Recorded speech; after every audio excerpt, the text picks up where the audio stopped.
Fala galera, professor Paulo, professor de Filosofia e Sociologia. Hoje vamos continuar aí na área dos sociólogos, né?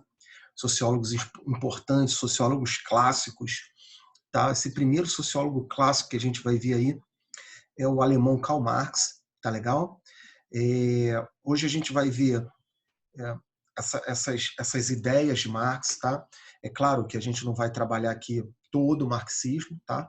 A gente vai trabalhar aí principalmente a ideia dele com relação ao trabalho. Isso foi fundamental para o início da sociologia, tá legal? Foi um grande marco aí dentro das ideias de você analisar uma sociedade, tá legal? Então Marx teve ideias bem interessantes que até hoje são usadas, tá legal? Sem a gente entrar aqui em partes ideológicas, em partes mais complicadas, a gente vai tentar estudar esse autor, esse sociólogo, porque ele é importante, e ele está no nosso programa do vestibular, ele cai nas questões, então nós, como alunos, a gente tem que entender, tem que saber quem foi, o que ele foi importante, o que ele falou, tá legal? E é o que a gente vai ter hoje nessa nossa aula, tá legal? Continuando aí, vou estar colocando materialzinho para vocês, para vocês terem aí o controle aí no caderno de vocês. Então, a aula de hoje a gente vai ver Karl Marx, tá legal? É um sociólogo clássico, como o último que a gente viu, que foi o criador do positivismo, que foi Augusto Comte, tá legal? Karl Marx vai estar vivendo aí no século XVII, tá legal? Então, dentro daquela perspectiva de mudanças, de revoluções, Karl Marx vai estar olhando, tá legal? Nesse momento ele vai estar olhando para aquele ambiente pós-revolução industrial, tá legal? Como esse trabalho foi concebido nesse período, tá? Eu coloquei aqui o materialismo histórico porque Marx vai usar muito esse termo e vai procurar entender as sociedades através da sua forma de trabalho. Então ele vai buscar, por isso que é histórico, ele vai buscar lá atrás, tá? Lá nas primeiras civilizações, como é que eram as formas de trabalho dessas civilizações, ele vai ver que é o regime escravocrata, né? Essas formas de trabalho vão ali perdurar Egito, Grécia, Roma, depois vai ter uma ruptura nessas formas de trabalho, tá legal? Vai passar a ser um trabalho na Idade Média, um trabalho servil, que vai ter uma diferença para o escravo, tá legal? E depois desse trabalho servil, a gente passa para o trabalho assalariado, tá? Então, Karl Marx, esse materialismo histórico dele vai ser análise social das sociedades pela forma de trabalho, tá? Então, para a gente começar a entender o Marx, a gente vai ver que ele não só analisa aquele momento que ele está vivendo, ele volta atrás, tá? E ele procura explicar as sociedades através do seu trabalho, tá legal? Vamos continuar aí. Então, ele coloca que o trabalho, tá aqui, né, é uma condição de liberdade, tá legal? Para ele, o trabalho é uma condição de liberdade. E não era o que acontecia, principalmente ali na Inglaterra, né, pós Primeira Revolução Industrial, tá legal? E nem o que a gente vê até hoje em alguns locais, tá? Marx coloca aqui que pelo trabalho o ser humano se confronta com as forças da natureza e que ao mesmo tempo que modifica e transforma a si mesmo, ele humaniza-se. Então Marx ele tinha essa ideia um pouco interessante, né, da humanização do trabalho. Que o trabalhador, né, o trabalho ele tinha que ser mais humanizado, ser pensado mais no bem-estar do trabalhador, na qualidade de vida desse trabalhador, tá? E esse trabalho dá prazer para o trabalhador, né? É, e a gente vai ver aqui, eu vou até compartilhar com vocês aqui uma imagem que a gente via que quando esse trabalho nessas indústrias começaram, é exatamente o que ele está analisando, né? você não vai ter aí proteção desse trabalhador, né? As cargas de trabalho giravam entre 16 e 18 horas, você não tinha férias, você não tinha fim de semana, eram 7 dias na semana de trabalho, você não tinha hora de almoço, seguro-desemprego, e esquece, tá? Então, esse trabalho que ele vai analisar, naquele momento, era um negócio muito, muito punk rock, tá? Muito complicado. Então, assim, ele nega que a nova ordem econômica, que nova ordem econômica é essa que está surgindo, que é o capitalismo, né, fosse capaz de possibilitar igualdade entre as partes. Que partes são essas? A gente vai ver um pouco mais para frente, mas a princípio, as duas classes que vão competir. Tá legal? Então, esse trabalho para o Marx, ele tinha que humanizar o trabalhador. E ele não consegue enxergar dessa forma capitalista de trabalho, né? Ele não consegue enxergar dessa forma capitalista de trabalho que consiga, né, equilibrar as forças. Tá? O capitalismo ele não vai conseguir equilibrar. Então vai ter sempre o explorador e vai ter sempre o explorado. Tá? Isso tem nome e a gente vai passar um pouco mais para frente. Tá legal? Então, a gente está passando aqui a primeira ideia que Marx tem sobre o capitalismo, tá legal? Que ele vai estar analisando e ele vai estar questionando, ele vai estar criticando. Tá legal? Vamos lá. Então, seguindo aí o que a gente está trabalhando, vamos para as ideias de Marx. Mas como eu disse aí, ó, um slidezinho, isso aqui, professor, trabalhava criança, era o que mais acontecia. Tá? Criança, trabalho infantil, trabalho de mulher, trabalho de homem, todo mundo trabalhava, tá? Condições precárias, trabalho intenso, como eu disse, longas jornadas de trabalho, coisa de 16 a 18 horas, de 7 dias na semana, tá legal? Baixos salários, péssimas condições, né? As indústrias não tinham condições sanitárias de segurança nenhuma, tá? E isso aí, era um negócio bem brabo, que faz com que esse autor se debruce a entender e a estudar isso aí. Quem causa isso? É o capitalismo? É a classe superior? Né? Então, ele vai analisar isso aí e vai criar teorias. Tá legal? Outra charge aí que eu trouxe, essa questão da humanização do trabalho. O cara muitas das vezes trabalhava na indústria, entrava lá para fazer um tipo determinado de peça, né, ou um tipo determinado de, de atividade, né, que muitas das vezes isso é verídico. Muitas das vezes o cara nem sabia qual era o produto final que estava sendo construído naquela fábrica. Ele passava tanto tempo fazendo só uma parte daquela linha de produção que muitas das vezes ele nem sabia. Então ele trabalhava mesmo para ter um dinheiro no final do mês, poder comer. Né? Então aquele trabalho para ele era mais como uma obrigação.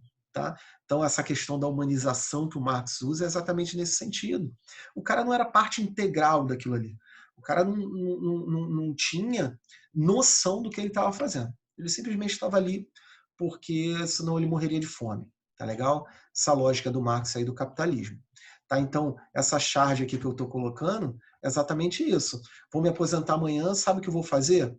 Andar até o fim desta linha de montagem e descobrir o que eu estou fazendo estou fazendo há 30 anos. Então o cara está ali, só faz aquilo ali, e aquilo ali não é humano para o Marx. Isso não é humano. Então, para o Marx, esse capitalismo, nesse sentido, ele é cruel. Tá legal? Vamos lá. Então, aí, assim, a gente agora vai começar a trabalhar alguns conceitos, né, importantes sobre o trabalho para o Marx. Tá legal? Primeiro conceito, luta de classe. Tá?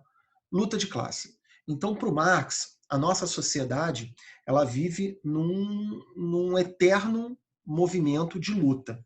Tá legal? E quem é essa luta? A luta daqueles que estão no topo e a luta daqueles que estão abaixo. Quem está no topo é chamado de burguesia. Tá legal? E quem está abaixo de proletariado. Tá? Então, para o Marx, por que uma luta? Que para ele, todo mundo, o proletariado, ele sempre vai querer chegar ao topo, tá legal? E a burguesia, ela nunca vai querer descer do topo, tá legal? Então a burguesia sempre vai querer se manter no topo e o proletariado sempre vai querer chegar ao topo. E para o Marx isso aí é uma luta. É uma luta constante dentro da sociedade, tá legal? É claro que é muito mais fácil o cara se manter no topo do que o cara que está abaixo chegar nesse topo. Então, por Marx, esse conflito ele gera uma luta, tá legal? E essa luta é a luta de classes, tá legal? Vamos lá, vamos continuar aí.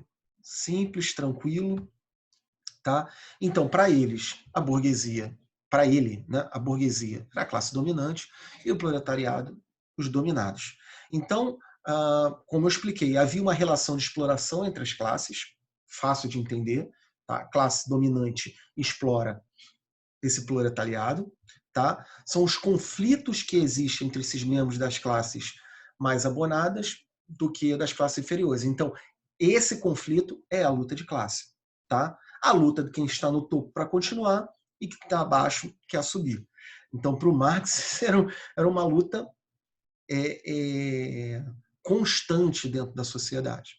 Tá? Hoje a gente consegue entender um pouco mais isso aí. Tá? Quem de nós, né, estamos aqui estudando para entrar numa faculdade, para passar num concurso público, para chegar o quê? Para ter um nível de a gente poder crescer, né, subir de classe ou sair de uma condição pior para uma condição melhor, tá legal? Mas o Marx ele tem essa dualidade dentro da sociedade dele. Então ele vai falar que existe um conflito entre burguesia e proletariado, tá legal? Mais um conceito aí de Marx é o conceito da mais-valia, tá legal?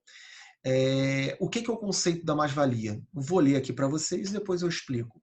Tá legal? Ainda que um processo de venda de força de trabalho por um salário que se manifeste como uma troca entre iguais, o valor que o trabalhador pode produzir durante o período em que é empregado sempre será superior àquele pelo qual vende suas capacidades, ou seja, o seu salário. Então, para o Marx, galera, esse conceito de mais-valia é aquilo. Eu sou um trabalhador, tá? Eu sei trabalhar numa máquina. Eu vou vender minha força de trabalho para uma indústria para fabricar algo, tá legal? Por exemplo, eu sou um eletrônico, eu sei mexer com eletrônica e eu sou chamado para trabalhar na fábrica da Apple, pode ser?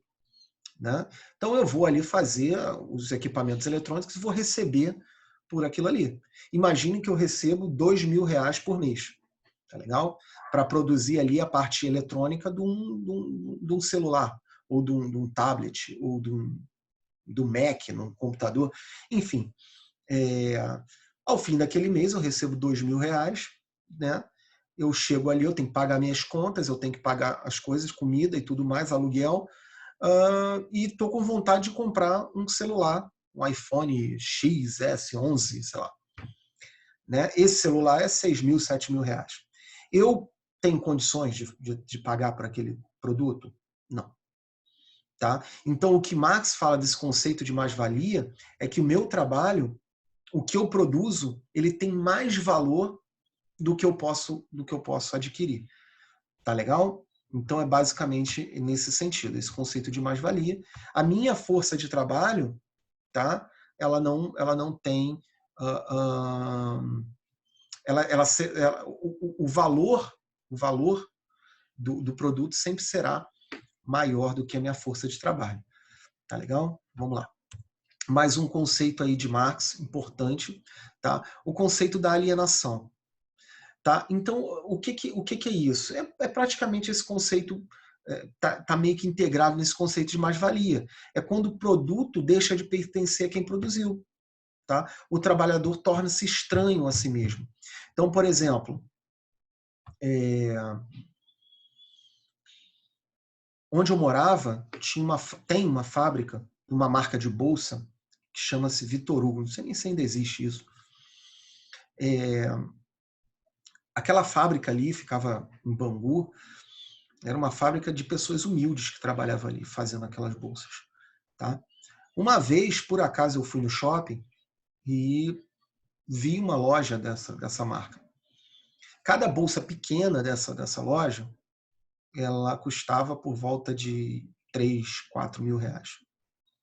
Tá legal? Eu tenho certeza que nenhum daqueles funcionários poderiam comprar aquela bolsa. Né? Certeza. Certeza. Tá? Então, alienação para o Marx era exatamente nesse sentido de que o trabalhador ele produz, mas ele não usufrui do que ele está fazendo, ele não faz nem ideia do que ele está fazendo, e principalmente aquele produto ele vale mais do que você possa imaginar, né? Eu botei uma charge aqui do menininho aqui colhendo cacau, né? Levando cacau, fazendo que o cacau, né, secasse, né? Todo aquele processo de produção do cacau para virar o chocolate. Esse cacau ia para a loja, para a produção, e ele não tinha condições de comprar um ovo de Páscoa. Né? Então, isso para o Marx é uma alienação. Esse processo é um processo de alienação, onde o produto deixa de pertencer a quem ele produziu. O produto final, né? Ele não chega na mão daquele que produziu. E esse produto tem um valor acima do que esse cara pode comprar. Né? Outro termo aí muito usado por Marx aqui, esse é bem interessante, que é o fetichismo da mercadoria. Tá? Seria como se a mercadoria ganhasse vida, ou seja, quando o valor de troca torna-se superior ao valor de uso, influenciando as relações humanas. E aí, galera, é aquilo. O valor de troca torna-se muito maior do que o valor de uso. Como isso? Eu vou voltar no exemplo da Apple. Eu posso ter um Samsung Galaxy 3 que vai fazer a mesma coisa, praticamente, do que um iPhone X.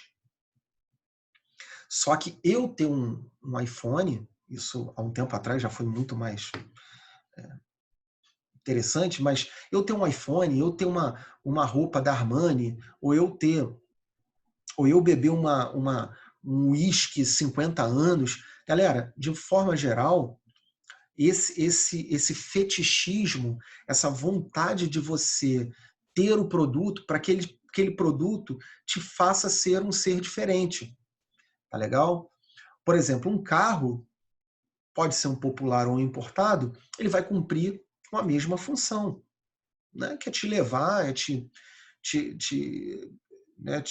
levar do ponto A ao ponto B, enfim. Mas se você tem um carro de $1 milhão, aquilo ali vai te fazer um pouco diferente. Tá? E às vezes nem sempre esse carro vale $1 milhão, mas simplesmente por ele ter uma marca, às vezes você tem roupas que vestem muito melhor do que uma outra roupa que tem um valor extremamente absurdo. Mas se você usar aquela roupa, você vai aos olhos dos outros, ou aos seus próprios olhos, você vai ser uma pessoa diferente. Então esse fetichismo da mercadoria para o Marx era exatamente isso. Esse valor implícito que a mercadoria tem, esse valor que a mercadoria ganha, que nem sempre é o valor dela de verdade. Lembrando, essa bolsa da Vitor Hugo, provavelmente o processo de produção dela seria igual a qualquer bolsa. Tá? Mas por ser essa Vitor Hugo, ela ganha um valor de absurdo, tá? Porque as pessoas pagam para ter esse fetiche, esse prazer de usar algo que aos olhos dos outros ou aos seus próprios olhos seja importante. Tá? E o último assunto aí, o último ponto aí do Marx, da ideia de Marx, seria a reificação.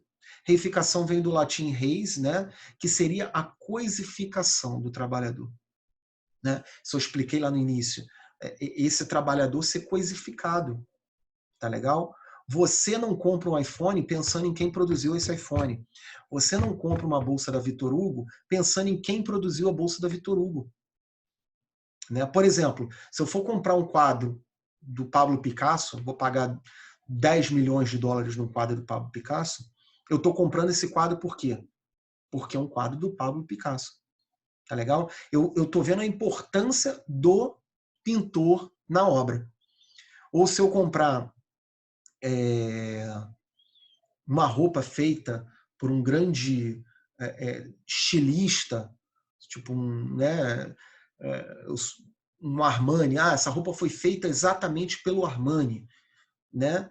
E aí eu estou comprando porque é o estilista, tá legal? Ele que fez e eu estou vendo aquela roupa ali dele. Mas de maneira geral, a gente não pensa em quem produz. Eu estou gravando aqui a aula para vocês no computador, eu não faço ideia, meu computador aqui é a Samsung.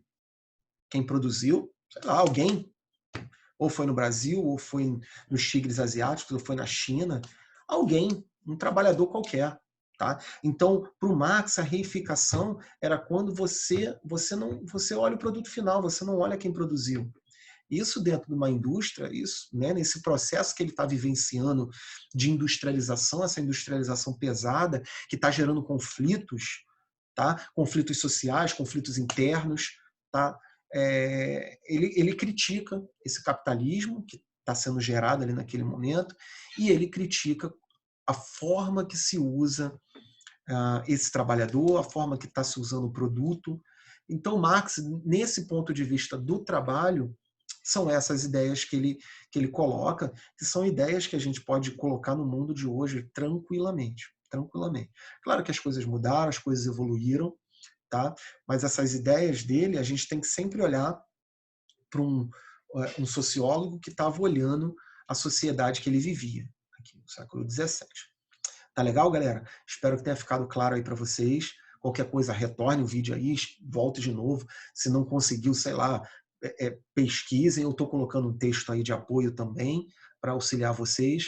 Tá legal? E qualquer coisa, a gente está aí para resolver as dúvidas de vocês. Tá legal? Um grande abraço. Fica com Deus.